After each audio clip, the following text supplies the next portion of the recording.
জানি না আপনাদের কাছে কেমন লাগছে, বাট এই দৃশ্যটা কিন্তু আমার কাছে অসম্ভব সুন্দর লাগতেছে। এখন সন্ধ্যা নেমে পড়েছে, সূর্য ডুবে যাচ্ছে। সূর্যগুলো মানে পাহাড়ে সূর্যের আলোটা বাধা পাচ্ছে। এই আলোগুলো কেমন ভাবে বিক্ষিপ্ত ভাবে বিভিন্ন দিকে ছড়িয়ে যাচ্ছে। আসলে এই দৃশ্যটা আমার কাছে অসম্ভব সুন্দর লাগতেছে, তাই একটু ভিডিও ধারণ করলাম। জানি না আপনাদের কেমন লাগবে, বাট এই মুহূর্তটা আমি কিন্তু অনেক সুন্দরভাবে এনজয় করতেছি।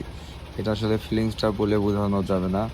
ভিডিওতে কতটা আসতেছে সেটা বলতে পারবো না, কিন্তু এটা ফিজিক্যালি যদি আপনি দেখতেন, এটা আপনাকে অনেক কিছু ভাবাইতো আর কি।